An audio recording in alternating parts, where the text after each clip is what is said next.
Alors, c'est une rencontre qui m'est arrivée en 1985, j'ai 35 ans, et je suis à mon 10e ou 12e voyage au Congo, et c'est essentiellement à Kinshasa. Nous sommes au mois de janvier, début février, et c'est la pleine saison des mangoustans. Le mangoustan est un fruit parmi les plus délicieux du monde qui a été introduit au Congo par le père Gilet qui est à la tête de la réalisation d'un extraordinaire jardin botanique à Kisantu, à peu près 65 km de Kinshasa, et dans lequel on trouve les arbres les plus inattendus, ramenés du monde entier, mais surtout des mangoustans qui produisent ces fruits merveilleux. Donc c'est une sorte de petite pamplemousse à la peau dure de couleur violette et dont le cœur se comporte, enfin, pardon, dont le cœur comprend toute une série de petits quartiers blancs avec un goût et une odeur extraordinaires. Et donc j'ai pris l'habitude d'aller une fois par semaine à Kisantu, en provenance de Kinshasa. Et en revenant, de toute façon, il faut revenir avant la tombée du jour, c'est-à-dire vers 4 heures, 4h30, je rentrais dans les faubourgs de Kinshasa. Et la route longe une petite vallée et à 80 mètres, on pouvait voir sur une petite colline un village de quelques huttes, quelques cases. Et à 40 mètres du village, il y avait un énorme arbre. Et au pied de cet arbre, il y avait un feu avec une petite fumée, une petite case, et vraisemblablement, parce que je m'en suis douté, mais je ne le voyais pas, parce que c'était quand même à 80 mètres, un monsieur âgé euh, qui était en contact avec le village par des va-et-vient de gens qui lui apportaient à manger, mais aussi par des gens qui venaient s'asseoir autour de lui. D'après la connaissance que j'avais quand même des mœurs et des coutumes de l'Afrique, je me suis douté que c'était ce qu'on appelle un vieux sage, c'est-à-dire que c'est à la fois la conscience du village, la biographie du village, mais aussi celui qui, en dernier ressort, quand un problème se pose, on vient consulter pour avoir, s'il passe sa décision, du moins son avis. Et donc, j'ai décidé un jour d'aller voir cet endroit et d'essayer d'avoir un rendez-vous avec cette personne qui devait être certainement, sur le point de vue humain, d'une richesse exceptionnelle. Et donc, je pars un petit peu plus tôt de Kisantu, je quitte la route et je ne rentre pas dans ce village. Un village, c'est cette petite maison. Hein. Je m'arrête avec mon vieux 4x4 en dehors, par respect. Et très vite, un jeune enfant vient vers moi, parlant parfaitement français, en me disant bonjour, hein, qu'est-ce que vous voulez? J'ai dit je voudrais parler au chef du village. Il me dit ah bon. Et il s'en va en courant. Et un quart d'heure après, le temps que le chef puisse se préparer, mettre ses plus beaux atouts, je vois arriver vers moi une délégation avec un homme, deux acolytes avec chacun portant une grande lance d'apparat et le chef ayant mis ses plus beaux vêtements. Et donc, je remercie le chef de m'accorder cette audience et je lui demande s'il serait possible d'aller parler avec le vieux qui se trouve en dessous de l'arbre là-bas. Et le chef me dit pourquoi? Mais je lui dis parce que quelque part, moi j'ai 35 ans, lui il doit avoir le double de mon âge et je suis sûr qu'il peut m'apprendre quelque chose. Alors, il dit ok, on va voir. Il envoie le jeune garçon chez le vieux qui reste là pendant une dizaine de minutes et qui revient en disant le vieux est d'accord de te donner une audience, mais il n'est pas libre avant 3 semaines parce qu'il a beaucoup de travail. Ce qui est une réponse extraordinaire parce que vous vous doutez bien que dans le contexte actuel, c'était essentiellement pour montrer l'importance qu'il avait et le fait de me faire attendre est une des prérogatives que les gens qui ont un certain pouvoir sur les autres en Afrique emploient très souvent. J'étais un peu prévenu de ce genre de choses par certaines habitudes. Quand je devais demander des choses aux autorités là-bas, c'était toujours poireauter des quarts d'heure et des demi-heures, pour pas dire des heures, simplement parce que c'était dans le jeu entre, voilà, un jeu de pouvoir. Et donc, rendez-vous est pris 15 jours plus tard, et me voilà débarquant 15 jours plus tard, vers 3h30, la voiture remplie de présents sous forme de bière, de vin de palme, une bouteille de whisky et 2 poulets. Je pouvais pas arriver les mains vides. Et donc, le village m'accueille en toute pompe, tout le monde est là, et on me décharge tout de suite de mes cadeaux. Je dis ça c'est pour le chef et j'ai dit ça c'est pour le vieux, donc on partage. Et voilà que je m'amène très ému, et je fais les 40 mètres qui séparent le village principal de l'arbre qui donnait de l'ombre à cet endroit où se trouvait ce vieux sage.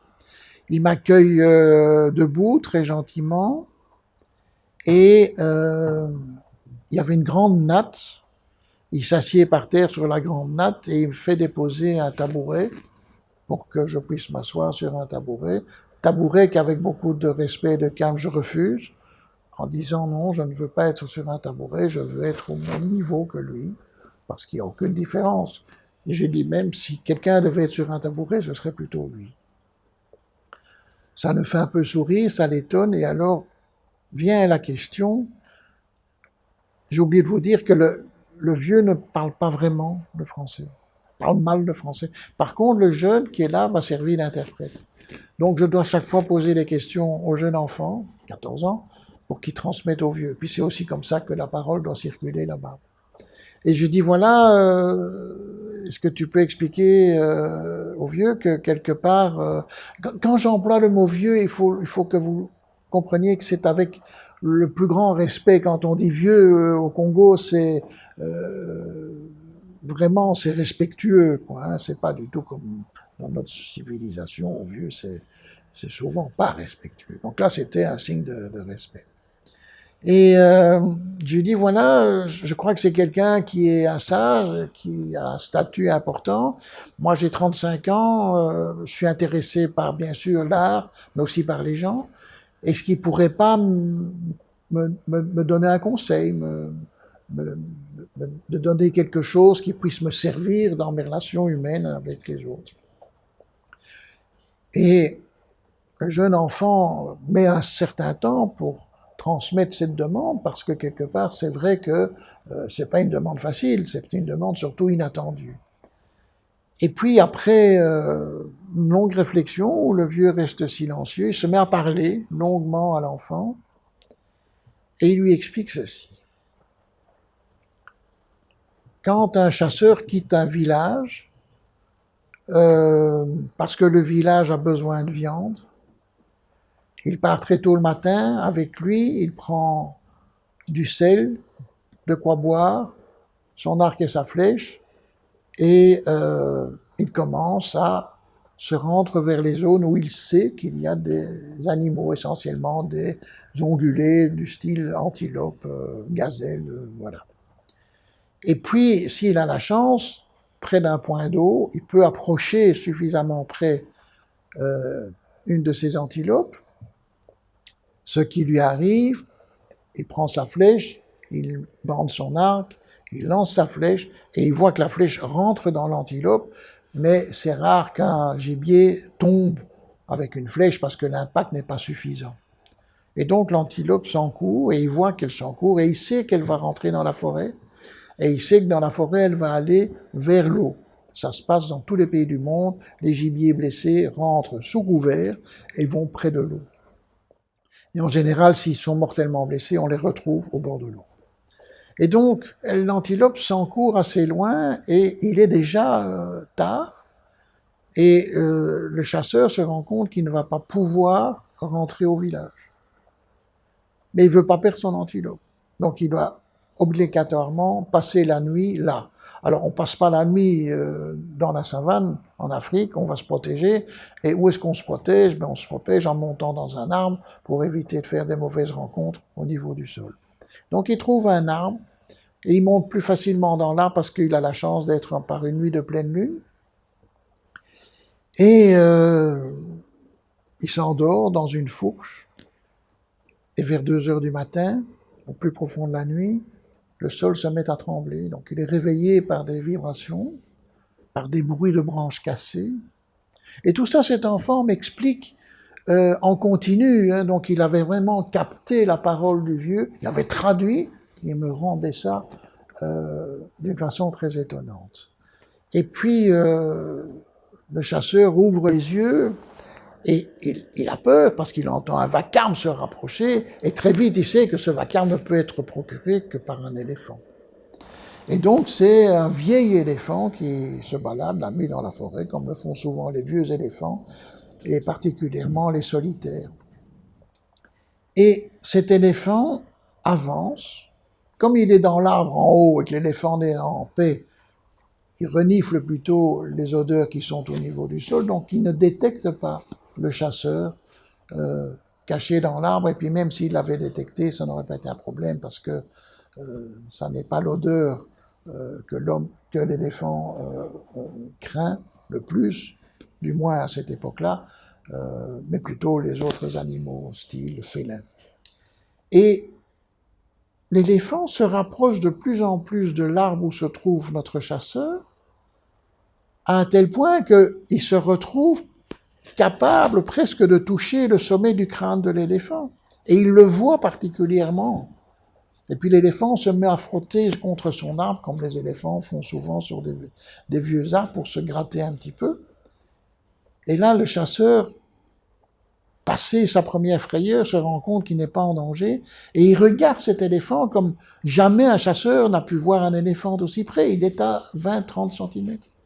Et il regarde le corps de l'éléphant, il voit que ses oreilles sont déchirées, il voit que sa peau est couverte de blessures, il voit que ses fesses sont remplies de pointes de flèches, de pointes de lances, de cicatrices encore béantes, de piqûres d'insectes. Il voit aussi que une de ses défenses est cassée, mais il a des énormes défenses, c'est vraiment un très vieux grand mâle. Et donc l'éléphant, après s'être gratouillé où il veut, reprend sa marche dans la jungle, et notre chasseur, passé la première émotion, se réendort, et le lendemain matin va pouvoir descendre, suivre le gibier blessé, trouver l'antilope qu'il avait blessée et qui se trouve effectivement morte au bord de la rivière, et la ramener au village où il sera reçu comme un héros.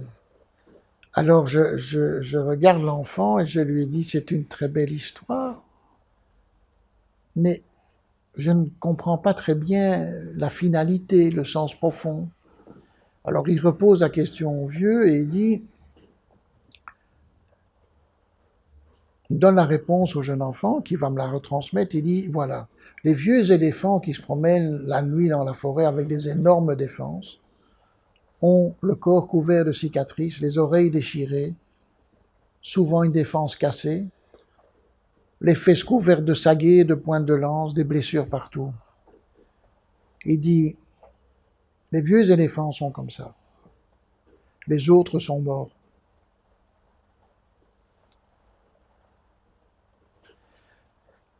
Je reçois cette phrase, c'était il y a 35 ans, j'ai encore toute l'émotion parce que il m'envoie un message qui est, en fin de compte, on ne peut pas vieillir, avoir de l'expérience et avoir une peau de bébé. Ce qui compte, c'est de rester vivant, ce qui compte, c'est de survivre, mais les épreuves, c'est votre livre de vie, c'est là qu'on voit tout ce qui vous est arrivé. Et souvent, au plus on a de cicatrices, c'est qu'au plus on a vécu d'épreuves. Et si on a vécu des épreuves, c'est que soit on a eu de la malchance, soit plutôt on a pris des risques, mais on a survécu. Et donc, cette petite histoire extraordinaire m'a vraiment marqué parce que dans mon regard sur les autres, dans mon regard sur parfois la détresse, sur parfois la tristesse, sur parfois la nervosité de quelqu'un, j'ai la plupart du temps essayé de savoir que c'était pas par hasard, hein, que ça lui donne quand même le droit qu'on se pose la question, pourquoi est-ce que telle personne réagit comme ça? Pourquoi est-ce que telle personne a cette blessure? Et pourquoi, en fonction de cette blessure, elle est quand même là, mais peut-être qu'elle a une façon différente de faire les choses. Et donc ça, c'est peut-être le plus beau cadeau que mes voyages en Afrique centrale m'aient fait. Et c'est peut-être pour moi le plus important. Voilà, c'est un peu ça que la conclusion de cette interview, et j'en profite, vu que maintenant j'ai 70 ans, pour la répéter aux autres et faire un peu comme ce vieux sage a fait avec moi et la retransmettre aux jeunes. Je dirais que dans une société où on construit beaucoup de murs, moi je préfère construire des ponts.